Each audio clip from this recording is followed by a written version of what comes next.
ओम नमः शिवाय। आपके अपने YouTube चैनल जय मां कंजक में आपका बहुत बहुत स्वागत है। श्री शिव महापुराण की कथाओं को आगे बढ़ाते हुए आज की कथा का आरंभ हम वैश्यनाथ अवतार वर्णन अध्याय से करेंगे। उम्मीद करती हूँ कथा का पूरा फल लेने के लिए आप कथा को शुरू से लेकर अंत तक जरूर श्रवण करेंगे। ओम नमः शिवाय। नंदीश्वर बोले, हे मुनीश्वर, पूर्व समय में नंदी नामक गांव में महानंदा नाम की एक वैश्या रहती थी। समस्त ऐश्वर्यों से संपन्न होने पर भी वे भगवान शिव की परम भक्त थी। वे नित्य भगवान शिव पार्वती का पूजन करती। महानंदा शिव भक्ति रस में इतना डूब जाती कि घंटों घंटों तक भक्ति भाव में उनके भजनों को गाती रहती। इस भक्ति भाव से जब वे भजन गाती तो उसका मुर्गा और बंदर भी नाच नाच कर साथ देते। एक दिन भगवान शिव ने महानंदा की परीक्षा लेने के लिए एक वैश्य का रूप धारण किया और उसके दरवाजे पर पहुंच गए। उनके हाथों में एक सुंदर रत्न जड़ित कंकण था। उस वैश्य का कंकण महानंदा को भाग गया। वे उसे पाना चाहती थी। वैश्य रूपी भगवान शिव ने उसके मन की बात जान ली और बोले, हे देवी, यदि आपको ये कंकण पसंद है तो इसका मूल्य चुका कर इसे आप ले लो। इस वैश्य की बात सुनकर महानंदा ने विनम्रता से मुस्कुराते हुए कहा, मैं तो एक वैश्या हूँ। व्यभिचार ही मेरे कुल का धर्म है।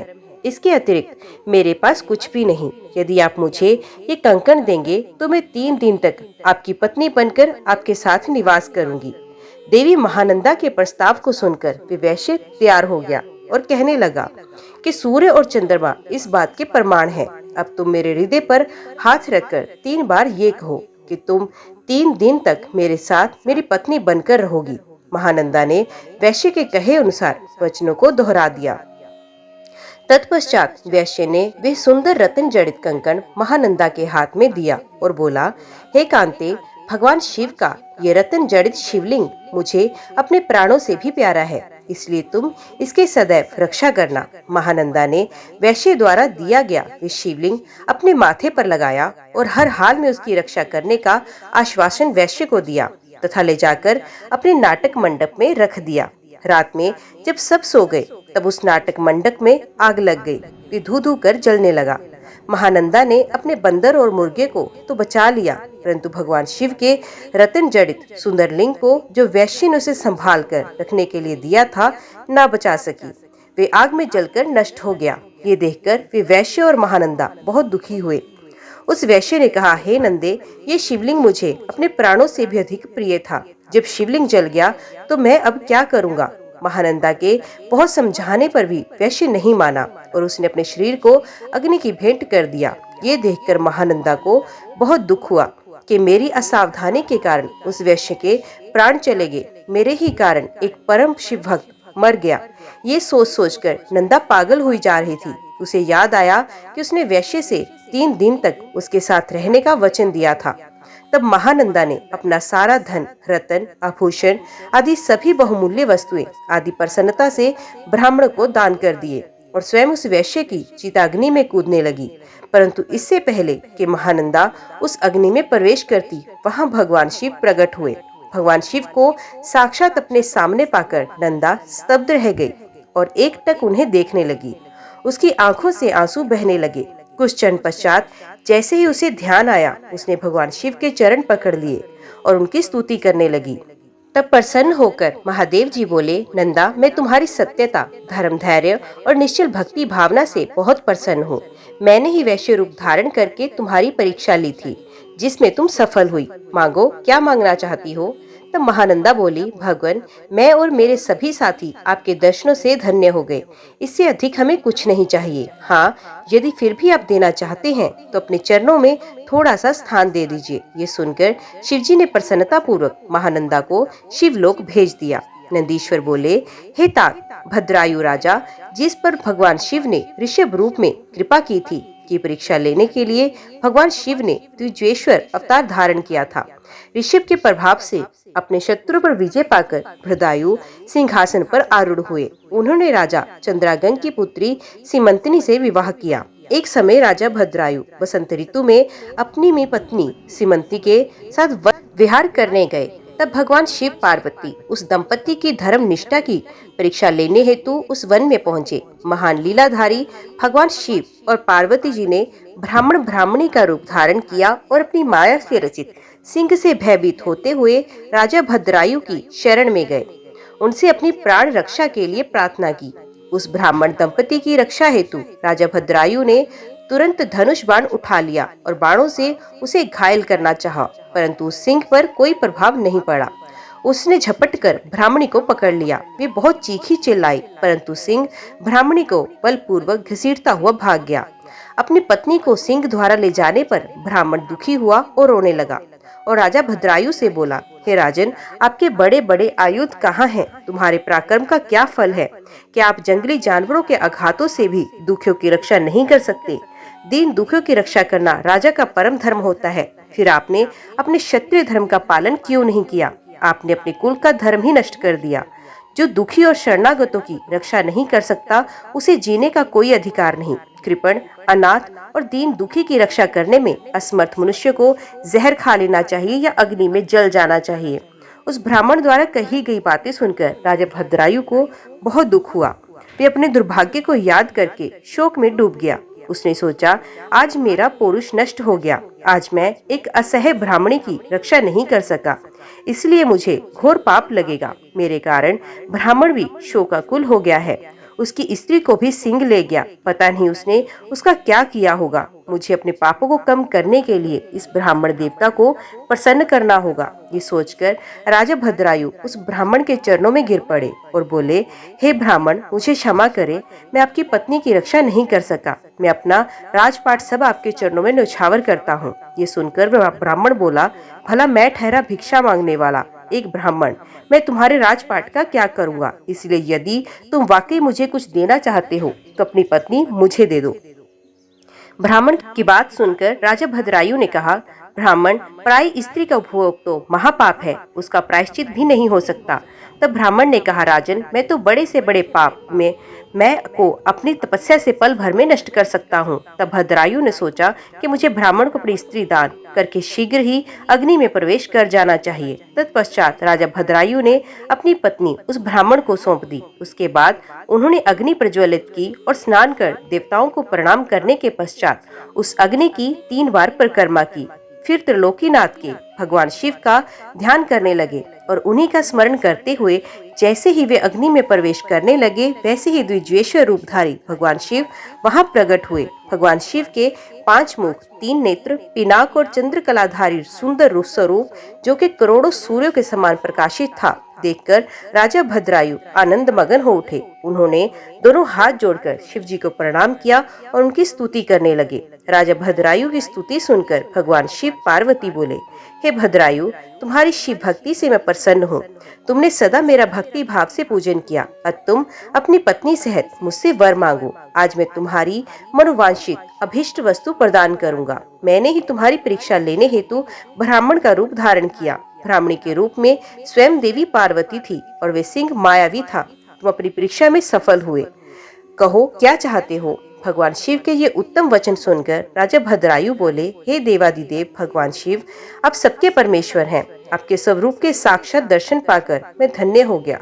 मैं सकुटुंब आपके श्री चरणों की भक्ति करना चाहता हूँ। मैं, मेरी रानी, मेरे माता पिता आपके सेवक बनकर आपके श्री चरणों में रहें। रानी कीर्ति मालिनी ने भी अपने माता पिता के लिए भगवान शिव का लोक मांगा।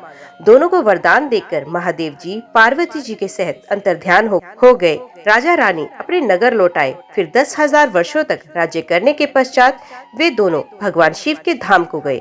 इस परम पवित्र पापनाशक कथा को जो कोई सुनता अथवा पढ़ता है, उसे इस लोक में सब भोग ऐश्वर्य प्राप्त होते हैं तथा अंत में भगवान शिव के लोक को जाता है। नंदीश्वर बोले, हे मुनीश्वर, अर्बुदाचल पर्वत के पास भील वंशोत्पन्न आहुक नाम का एक भील रहता था। उसकी पत्नी का नाम आहुका था। वे बहुत पतिव्रता थी। वे दोनों पति पत्नी भगवान शिव के परम भक्त थे। एक दिन वे शिव भक्त भील भोजन की तलाश में बहुत दूर निकल गया। संध्या के समय भगवान शिव सन्यासी का रूप धारण करके उसकी परीक्षा लेने आए। वे भील भी शिकार से घर लौट आया था। तब यति रूप में शिवजी उनके घर पहुंचे। भील ने उनका विधि पूर्वक पूजन किया। इस पर यतिनाथ बोले, हे भील, मैं रास्ते से भटक गया और आसपास जाने का मार्ग भी नहीं पता चल रहा, क्योंकि शाम हो चुकी है। अतएव आप मुझे रात्रि के लिए आश्रय दीजिए, सुबह होते ही मैं यहाँ से चला जाऊंगा। यतिनाथ के वचन सुनकर वे भील बोला, स्वामी, मेरे घर में तो बहुत थोड़ा सा स्थान है, आप यहाँ कैसे रह पाएंगे? भील की बात सुनकर वे चलने लगा। तभी भीलनी ने भील से कहा, स्वामी, ये मुनि हमारे अतिथि हैं। अतिथि तो भगवान का रूप होता है, इसलिए आप इन्हें यहीं रहने दें। आप दोनों घर में रहना और मैं बाहर रह जाऊंगी। अपनी पत्नी के वचन सुनकर भील बोला, तुम घर के भीतर रहो और मैं बाहर रह जाऊंगा।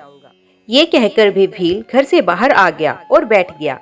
प्रातःकाल जब सन्यासी और भीलनी घर से बाहर निकले तो उन्हें पता चला कि भील को जंगली पशुओं ने खा लिया। ये देखकर वे बहुत दुखी हुए। तब वे सन्यासी बोला कि मेरी वजह से तुम्हारे पति की मृत्यु हुई, हे देवी, मुझे क्षमा कर दें। तब वे भीलनी कहने लगी, आप दुखी न हो, अतिथि की रक्षा करना हमारा धर्म है और मेरे पति ने तो अपना धर्म निभाया है। ये कहकर उस भीलनी ने चिता तैयार की और उसमें अग्नि प्रज्वलित कर सती होने लगी। उसी क्षण भगवान शिव प्रकट हुए और बोले, तुम धन्य हो, मैं तुम पर प्रसन्न हूँ। तुम अपनी इच्छा अनुसार वर मांगो, मैं तुम्हारी इच्छा अवश्य पूरी करूंगा। देवाधिदेव महादेव जी को इस प्रकार सामने पाकर भीलनी बहुत प्रसन्न हुई और शिव जी की स्तुति करने लगी। बहुत कहने पर जब भीलनी ने कुछ नहीं मांगा, तब भगवान शिव बोले, अगले जन्म में मैं हंस रूप में प्रकट होऊंगा। तुम विदर्भ नगर में भीमराज की पुत्री दमयंती के रूप में जन्म लोगी। उस समय भील निषाद देश का राजपुत्र होगा। उसके पिता वीरसेन होंगे और उस जन्म में उसका नाम नल होगा। तब हंस रूप में मैं तुम दोनों अर्थात नल दमयंती का मिलन कराऊंगा। उस समय तुम समस्त राजभोग भोगने के पश्चात मोक्ष को प्राप्त होगे। ये कहकर भगवान शिव वही लिंग रूप में स्थित हो गए। भील के धर्म के प्रति अचल रहने के कारण ये लिंग अचलेश नाम से जगत प्रसिद्ध हुआ। अगले जन्म में भील नल भीलनी दमयंती बने। भगवान यतिनाथ शिव ने हंस रूप में जन्म लिया और उनके पूर्व जन्म के पुण्य से प्रसन्न होकर उन्हें सुख प्रदान किया। नंदीश्वर बोले, हे सनंत कुमार जी, इक्ष्वाकु वंश में श्राद्ध देव की 9वीं पीढ़ी में राजा नभग का जन्म हुआ और उनके पुत्र नाभाग हुए। नाभाग के पुत्र रूप में अम्बरीश का जन्म हुआ। वे परम विष्णु भक्त थे। अम्बरीश के पितामह नभग का स्वयं भगवान शिव ने ज्ञान दिया था। एक समय की बात है जब नभग गुरुकुल में शिक्षा ग्रहण करने गए थे। उस समय उनके भाइयों ने राज्य का विभाजन कर लिया और नभग के भाग को भी हड़प कर अपने राज्य में मिला लिया। शिक्षा ग्रहण करने के बाद जब वे गुरुकुल से लौटे तो उन्होंने अपना भाग मांगा, परंतु उनके भाइयों ने कहा कि हमने तुम्हारा हिस्सा किया ही नहीं। अब जो मांगना चाहते हो वो तुम पिताजी से मांगो। कुछ भी अपने भाइयों के स्वार्थी वचनों को सुनकर नभग को बहुत दुख हुआ। वे अपने पिता के पास गए और उन्हें सब कुछ बताया। पिता उन्हें धैर्य बंधाते हुए बोले कि तुम्हारे भाइयों ने तुम्हारे साथ छल किया है। बेटा, तुम बुद्धिमान हो और अपनी जीविका का स्वयं प्रबंध कर सकते हो। इन दिनों ब्राह्मण अंगिरस एक बहुत बड़ा यज्ञ कर रहे हैं, परंतु छठे दिन उनके यज्ञ में अवश्य ही कोई भूल होगी और यज्ञ पूरा नहीं हो पाएगा। तुम महाविद्वान हो, यहाँ यज्ञ में जाकर तुम उन्हें उपदेश दो। विश्वदेव संबंधी सूक्तों को पढ़कर उनका यज्ञ पूरा हो जाएगा और वे ब्राह्मण स्वर्ग को चले जाएंगे। स्वर्ग जाते समय वे ब्राह्मण अपना बचा हुआ सारा धन तुम्हें दान दे जाएंगे, जिससे तुम्हें अपार धन की प्राप्ति होगी। अपने पिता की बताई बातों को मानकर वे तुरंत उस स्थान की ओर चल दिए जहाँ भी उत्तम यज्ञ हो रहा था। वहाँ पहुंचकर नभग ने उन सूक्तों का स्पष्ट उच्चारण किया जो अंगिरस ब्राह्मण का यज्ञ पूर्ण हो गया। वहाँ उपस्थित सभी ब्राह्मण अपना सारा धन नभग को सौंपकर स्वर्ग को चले गए। जैसे ही नभग उस धन को लेने लगे, वहाँ शिवजी कृष्ण दर्शन रूप में प्रकट हुए और बोले, हे नभग, तुम ये धन नहीं ले सकते क्योंकि ये धन मेरा है, इस पर मेरा हक है। उत्तर देते हुए नभग बोले, ये सारा धन ऋषि मुझे देकर गए हैं, इसलिए ये मेरा है। इस प्रकार उन दोनों में वाद विवाद आरंभ हो गया। तब कृष्ण दर्शन ने कहा, हम दोनों आपके पिता मनु श्राद्ध देव के पास चलते हैं। वे जो भी निर्णय देंगे वे मुझे मान्य होगा। इस प्रकार नभग और श्री कृष्ण दर्शन मनु श्राद्ध देव के पास अपना विवाद सुलझाने के लिए पहुंचे। उनकी बातें सुनकर श्राद्ध देव ने अपने पुत्र नभग से कहा, हे पुत्र, इस यज्ञ की सभी वस्तुएं देवाधिदेव भगवान शिव की हैं। यदि वे अपनी कृपा करें तो वे तुम पा सकते हो। तुम उनकी स्तुति करो, वे तुम्हारे अपराध को अवश्य ही क्षमा करेंगे। भगवान शिव ही अखिलेश्वर और यज्ञ के अधिष्ठाता हैं। ब्रह्मा विष्णु सहित सभी देवता, सिद्ध और ऋषिगण उनकी आज्ञा से ही कार्य करते हैं। ये कहकर श्राद्ध देव ने अपने पुत्र को लौटा दिया। नभग पुण्य यज्ञ भूमि में पहुंचे और भगवान शिव की हाथ जोड़कर स्तुति करने लगे। उन्होंने क्षमा याचना की। उनकी प्रार्थना सुनकर ब्रह्मा, विष्णु व अन्य देवता भी वहां प्रकट हुए और वे शिव रूपी कृष्ण दर्शन की स्तुति करने लगे। तब प्रसन्न होकर बोले, हे पुत्र नभग, तुम्हारे पिता के वचन बिल्कुल सत्य हैं। मैं ही यज्ञ का अधिष्ठाता हूँ और तुम्हारी उत्तम स्तुति से प्रसन्न हुआ हूँ। मैं तुम्हें सनातन ब्रह्म ज्ञान देता हूँ। तुम महाज्ञानी हो और सब अभिष्ट वस्तु को ग्रहण करो। ये कहकर भगवान शिव अंतर ध्यान हो गए। सब देवता भी उनके गुणों का गान करते हुए अपने अपने धाम को चले गए। श्राद्ध देव भी नभग के साथ अपने घर गए। इस लोक में अनेक सुखों को भोगकर मृत्यु के उपरांत वे शिवलोक के वासी हुए। इस प्रकार मैंने भगवान शिव के कृष्ण दर्शन नामक अवतार का वर्णन किया। इससे सुनने अथवा पढ़ने से सभी प्रकार के लौकिक और पारलौकिक मनोवांछित फलों की प्राप्ति होती है। नंदीश्वर बोले, हे ब्रह्मपुत्र, एक समय की बात है। देवगुरु बृहस्पति ने देवराज इंद्र और सब देवताओं को साथ लेकर त्रिलोकीनाथ देवादिदेव भगवान शिव के दर्शन करने के लिए उनके धाम कैलाश पर्वत की ओर प्रस्थान किया। देवराज इंद्र की परीक्षा लेने के लिए महान लीलाधारी भगवान शिव ने भयंकर अवधूत का रूप धारण किया। अग्नि के तेज से प्रज्वलित विशालकाय विपुरुष बीच रास्ते में ही विराजमान हो गए। बृहस्पति जी के साथ इंद्र व अन्य देवता अद्भुत विशालकाय आकार वाले पुरुष को अपने मार्ग में बैठा देखकर आश्चर्यचकित हो गए। इंद्रदेव क्रोधित हो गए। वे भगवान शिव को नहीं पहचान सके। वे पूछने लगे, तुम कौन हो? तुम्हारा क्या नाम है और तुम कहाँ से आए हो? मुझे जल्दी बताओ। भगवान शिव क्या अपने स्थान पर भी विराजमान है या फिर कहीं गए हुए हैं? मैं देवगुरु व अन्य देवताओं के साथ कल्याणकारी परमेश्वर के दर्शनों के लिए आया हूँ। उनकी ऐसी बातें और प्रश्नों को सुनकर भी अद्भुत रूप धारण किए शिवजी ने उन्हें कोई उत्तर नहीं दिया। देवराज ने दोबारा पूछा।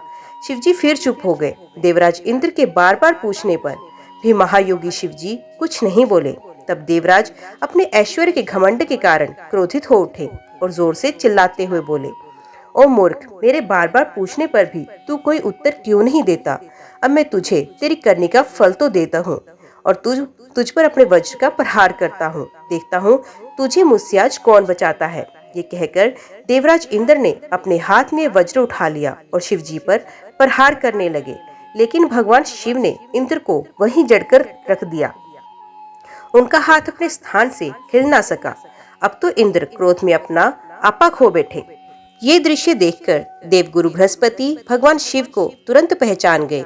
उन्होंने जान लिया कि देवराज को इस प्रकार उनके स्थान पर जड़ करने वाले स्वयं देवादिदेव महादेव जी हैं। वे हाथ जोड़कर भगवान शिव की स्तुति करने लगे। फिर उन्होंने शिवजी से देवराज इंद्र के अपराध को क्षमा करने की प्रार्थना की। बृहस्पति जी बोले, भगवान अपने नेत्र से निकली हुई ज्वाला से इंद्र की रक्षा करे, उसे जीवन दान दें। तब भगवान शिव बोले, क्रोध में निकली इस ज्वाला को मैं वापस नहीं ले सकता। शिव जी के इन वचनों को सुनकर बृहस्पति जी बोले कि आप इस ज्वाला को कहीं और स्थापित कर दीजिए। ये सुनकर शिव जी मुस्कुराए और बोले, देवगुरु इंद्र की जीवन रक्षा के कारण आप जगत में जीव नाम से भी प्रसिद्ध होंगे। ये कहकर उन्होंने अपने नेत्र से निकली ज्वाला को हाथ में लेकर समुद्र में फेंक दिया। समुद्र में गिरते ही वे ज्वाला एक बालक के रूप में प्रकट हुई। वे बालक सिंधु पुत्र जलंधर के नाम से विख्यात हुआ। भगवान शिव ने ही देवताओं के आग्रह पर उसका वध किया था। अद्भुत रूप में ऐसी लीला करके शिव जी वहाँ से अंतर ध्यान हो गए और देवराज इंद्र, बृहस्पति जी व अन्य देवताओं के साथ प्रसन्नता पूर्वक घर को लौट आए।